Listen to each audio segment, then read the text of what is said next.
தரமணி திரைப்படத்தின் மூலமாக ரசிகர்கள் மத்தியில் அறிமுகமாகி ஜெயிலர் திரைப்படத்தில் சூப்பர் ஸ்டார் ரஜினிகாந்துக்கே மகனாக வரைக்கும் நடிச்சிட்ட நடிகர் வசந்த் ரவி அவருடைய நடிப்பில் சமீபத்தில் தேட்டர்ஸில் வெளியாகி இருக்கக்கூடிய திரைப்படம் தான் இந்திரா.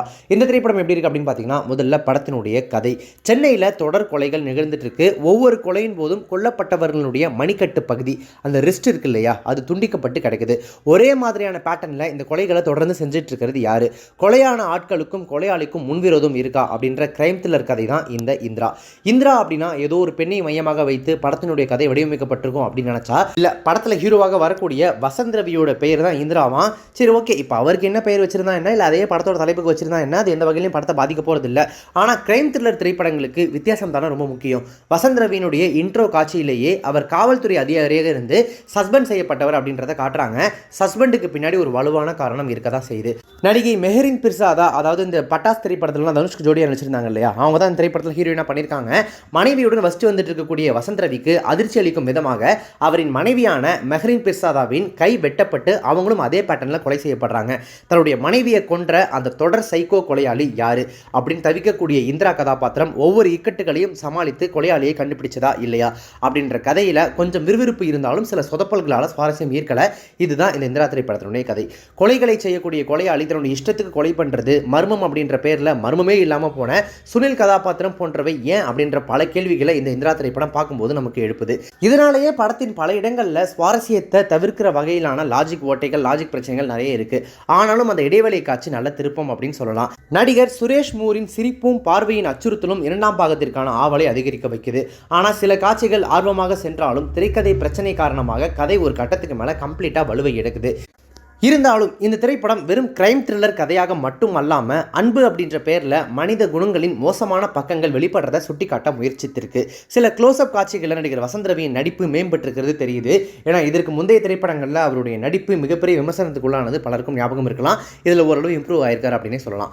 முக்கியமாக கண் பார்வையற்றவராக நடிக்கும் போது பதற்றத்தை இமை துடிப்பாலையும் விழி உருட்டல்களாலையும் அவர் வெளிப்படுத்தியிருக்கும் விதம் கண்டிப்பாக சிறப்பு. நடிகர் சுனிலுக்கு கதாபாத்திரம் நன்றாக பொருந்தினாலும் வசன உச்சரிப்புகளில் அந்த டப்பிங் விளக்கம், அதாவது ப்ராப்பராக டப்பிங் செய்யப்படாதது நல்லாவே தெரியறதுனால அந்த கதாபாத்திரம் நமக்கு கன்வே பண்ண வேண்டிய அந்த எமோஷன்ஸை கன்வே பண்ணலை.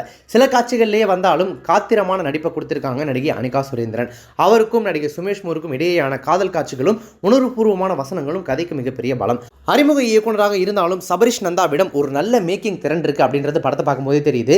ஏன்னா கதை, திரைக்கதை, சுவாரஸ்யம், படத்தில் இருக்கக்கூடிய லாஜிக் ஓட்டைகள் இதெல்லாம் தவிர்த்துட்டு மேக்கிங்காக பார்க்கும்போது இந்த திரைப்படத்தை முடிந்த வரைக்கும் அந்த பட்ஜெட்டுக்கு பெஸ்ட்டாகவே பிரசன்ட் பண்ணியிருக்காரு இயக்குனர் சபரிஷ் நந்தா. ஒரு கதையை சுருக்கமாகவும் நேர்த்தியாகவும் சொல்றது நல்லாவே தெரிஞ்சிருக்கு. திரைக்கதையில கவனம் செலுத்தினா அவரால் இன்னும் நல்ல படங்களை உருவாக்க முடியும். படம் தொழில்நுட்ப ரீதியாக எப்படி இருக்கு அப்படின்னு பார்த்தீங்கன்னா, ஒளிப்பதிவு, இசை, கலை, இயக்கம்னு அவங்கெல்லாம் தங்களுக்கு கொடுக்கப்பட்ட அந்த பணியை சிறப்பாகவே செஞ்சிருக்காங்க. அது படத்தினுடைய ரிசல்ட் நல்லாவே ரிஃப்ளெக்ட் ஆகுது. நான் சொன்ன மாதிரி மேக்கிங் வைஸ் ஒரு பெட்டரான அவுட்புட்டை எல்லாரும் சேர்ந்து கொடுத்துருக்காங்க அப்படின்னு சொல்லலாம். மொத்தத்தில் இந்த இந்திரா திரைப்படம் எப்படி இருக்கு அப்படின்னு கேட்டீங்கன்னா, முதல் பாதியில் ஒரு சைக்கோ கொலையாளி, அவனை தேடக்கூடிய போலீஸ் அப்படின்னு சொல்லிட்டு ஒரு வழக்கமான பேட்டர்னில் படம் போனாலும் கூட அந்த இன்டர்வல் ட்விஸ்ட், அடுத்த செகண்ட் ஹாஃப்ல வரக்கூடிய சில காட்சிகள்னு ஓரளவு சேர்ந்து இந்த திரைப்படத்தை சுவாரஸ்யமாக்க முயற்சி பண்ணியிருக்கு.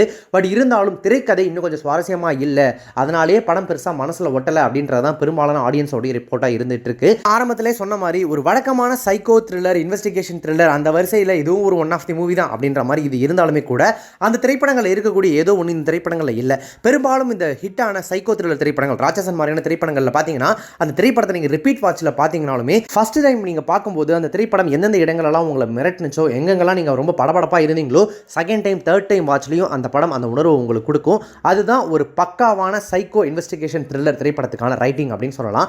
அந்த வகையில் பார்க்கும்போது இந்த திரைப்படம் முதல் டைம் பார்க்கும்போதே ஓரளவு உங்களுக்கு சலிப்பை கொடுக்கறதுனாலேயே இரண்டாவது டைம், மூணாவது டைம் திரைப்படத்தை உங்களால் உட்காந்து ப்ராப்பராக பார்க்கவே முடியாது. என்ன இருக்க போது அப்படின்ற மாதிரியான ஒரு அயற்சியை கொடுத்துரும். அந்த ரைட்டிங்கில் மட்டும் கொஞ்சம் கான்சன்ட்ரேட் பண்ணாங்கன்னா மேக்கிங் வைஸ் ஒரு பெட்டரான அவுட்புட் கொடுக்குற இந்த டீமால் கண்டிப்பாக எல்லாரும் சேர்ந்து ஒரு ஆகச்சிறந்த திரைப்படத்தை கொடுக்க முடியும் அப்படின்றது இந்த படம் பார்க்கும்போது நமக்கு தோணுது. ஸோ நீங்கள் இந்த திரைப்படத்தை பார்க்க போகலாமா அப்படின்னு கேட்டிங்கன்னா ஒன் டைம் தாராளமாக வாட்சபிள் தான். பட் அங்கங்கே இருக்கக்கூடிய அந்த லேக்ஸ், படத்தில் அந்த திரைக்கதையில் இருக்கக்கூடிய அந்த சுவாரஸ்யம் குறைவு, இதெல்லாம் சேர்ந்து இந்த திரைப்படத்தை உங்களுக்கு டிசப்பாயிண்டாக காட்டலாம். But okay, one time watchable, ஒரு தடவை பார்க்கலாம்பா ஓரளவு அப்படின்ற மாதிரியான ஒரு திரைப்படம் தான் இந்த இந்திரா. படத்தில் இந்த சைக்கோ கொலையாளி அப்படின்ற அந்த கேரக்டர் வருது அப்படின்னாலே கொலைகள் எந்த அளவுக்கு மோசமாக நடக்குது அப்படின்றத நான் சொல்லி உங்களுக்கு தெரிய வேண்டியதில்லை.